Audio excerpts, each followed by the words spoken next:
সালাম আলাইকুম প্রিয় শিক্ষার্থী বন্ধুরা, এবছর যারা এসএসসি পরীক্ষা দিবা পালস একাডেমির পক্ষ থেকে তোমাদেরকে স্বাগতম। বাংলা প্রথম পত্র শিক্ষা ও মনুষ্যত্ব এই গল্পটা থেকে কি কি পড়বা, কয়টা সৃজনশীল এবং এমসিকিউ পড়বা কি পড়বা না, এবং কি কি এমসিকিউ পড়বা সরাসরি তোমাদেরকে 100% কমন সাজেশন দিচ্ছি। ধৈর্য সহকারে ভিডিওটা দেখতে থাকো। তার আগে বলে রাখি, যারা মূলত 100% কমন সাজেশন পেতে চাও এই চ্যানেলটাকে এখনই সাবস্ক্রাইব করে রাখতে পারো যদি তোমার ভালো লাগে। তোমাদেরকে একটু অ্যানালাইজ করে দেখায় এখান থেকে তুমি কোন কোন সৃজনশীল পড়বা কোন কোন বোর্ডে, ঠিক আছে? আমি বলে রাখি, ঢাকা বোর্ডে যারা আছো তারা সৃজনশীলের জন্য পড়তে পারো এবং জ্ঞানমূলকের জন্য পড়তে পারো, এমসিকিউর জন্য পড়তে পারো। অন্য অন্য বোর্ডে তোমাদের শুধুমাত্র এমসিকিউর জন্য পড়তে পারো। তার মানে এই অধ্যায়টা এমসিকিউ আর সিকিউর জন্য শুধুমাত্র ঢাকা বোর্ডে পড়বা, আর বাকিটা শুধু এমসিকিউর জন্য পড়বা, ঠিক আছে? এখন আমি মূল আলোচনায় আসি কোন কোন এমসিকিউ গুলো 100% কমন পড়তে পারে। ভিডিওটা শুরু করার পূর্বে তোমাদেরকে একটা শব্দের অর্থ শিখিয়ে দেই। হামেশা শব্দের অর্থ হচ্ছে কি বলতো? সবসময়। হামেশা শব্দের অর্থ কি? সবসময়। হামেশা শব্দের অর্থ কি? সবসময়। হামেশা শব্দের অর্থ কি? সবসময়। একটা শব্দের অর্থ কিন্তু তোমাকে আমি শিখিয়ে দিলাম ভিডিওতে ক্লিক করার সাথে সাথে। তো এই গল্পটা কে লিখছে? মোতাহার হোসেন চৌধুরী, ঠিক আছে? শিক্ষা ও মনুষ্যত্ব। মোতাহার হোসেন চৌধুরী সম্পর্কে একটু জানা দরকার তোমাদের। এই অধ্যায় থেকে আমি 100% একটা প্রশ্ন তোমাকে বলতে পারি। দেখো, শিক্ষার অন্যতম কাজ কি, বা শিক্ষার মূল বা আসল কাজটা কি? তাহলে শিক্ষার অন্যতম কাজ হচ্ছে মূল্যবোধ সৃষ্টি করা। এটা একদম মুখস্থ করে ফেলো এখনই। এই যে দেখো, চট্টগ্রাম 2023 আসছে শিক্ষার আসলটা কাজ কি, ঠিক আছে? মানে শিক্ষার আসল কাজটা কি? শিক্ষার আসল কাজ হচ্ছে বলতো কি? মূল্যবোধ সৃষ্টি করা। এখানে যেভাবেই থাকুক এভাবে লেখার দরকার নেই, জাস্ট মূল্যবোধ সৃষ্টি করা। তাহলে দুইটা আমি তোমাদেরকে শিখিয়ে পেলাম, জ্ঞানমূলক বলো এমসিকিউ বলো।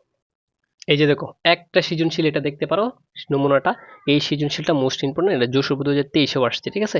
এই যে শিক্ষার আসল কাজ কি? মূল্যবোধ সৃষ্টি করা। এখন আমি তোমাদেরকে এমসিকিউ দেব, আর এরকম সিস্টেমে তোমার আসতে পারে সৃজনশীল।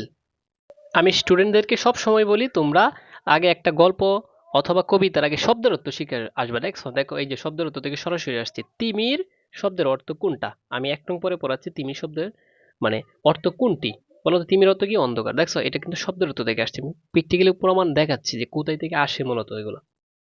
তারপর ঢাকা বোর্ড 2024 আসছে, যেগুলো অশিক্ষিত দরিদ্র মানুষ সবসময় জীবন চিন্তা নিগড়ে থাকে, বা নিগড়ে বন্দি থাকে আর কি, ঠিক আছে?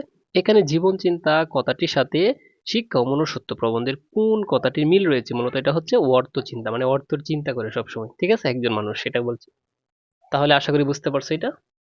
এই যে দেখো, ক্রেডিট কলেজে যেগুলো আসে এগুলো কিন্তু বোর্ডে আসার সম্ভাবনা সবচেয়ে বেশি।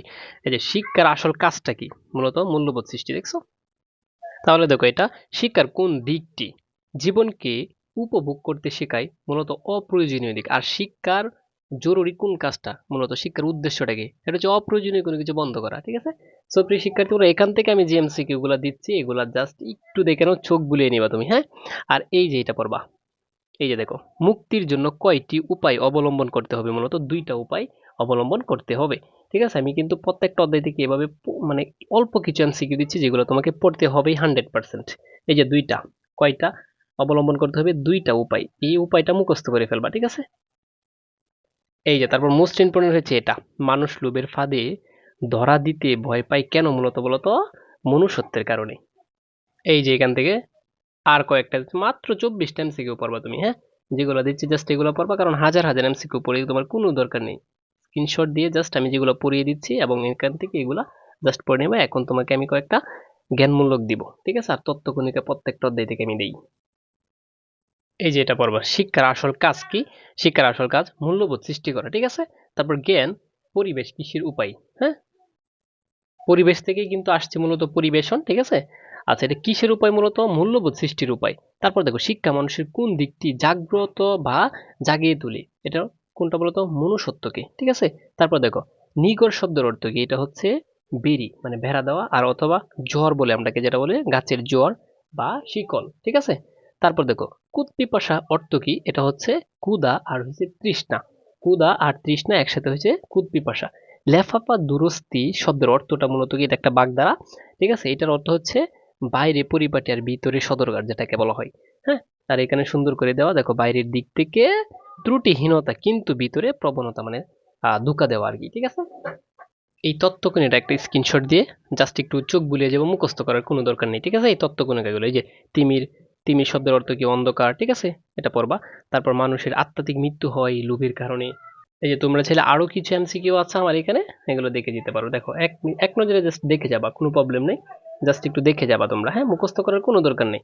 একটাই বারে বারে আসছে, এই যে একটাই বারে বারে আসছে। দেখো কয়টা উপায় ওই এই অবলম্বন করতে হয়, মূলত কয়টা উপায় বলো তো? দুইটা। দেখছো বারে বারে দিচ্ছে। এই যে মানুষ লোভের ফাঁদে ধরা দিতে ভয় পায় কেন? মনুষ্যত্বের কারণে। ঠিক আছে, তো দেখা হবে তোমাদের সাথে অন্য একটা ভিডিওতে। আর যদি এরকম প্রত্যেকটা সাবজেক্টের সাজেশন পাও, সাবস্ক্রাইব করে রাখতে পারো চ্যানেলটাকে। আর চাইলে তোমরা আমাদের মাত্র 510 টাকার একটা কোর্স আছে ম্যাথ ইংলিশে, যারা প্রবলেম মানে ম্যাথ ইংলিশে বয়ে আছো, তারা পাশের গ্যারেন্টি কোর্সে ভর্তি হতে পারো। মাত্র কত? 510 টাকার কোর্স। কমেন্ট বক্সে কমেন্ট করতে পারো ভর্তি হওয়ার জন্য।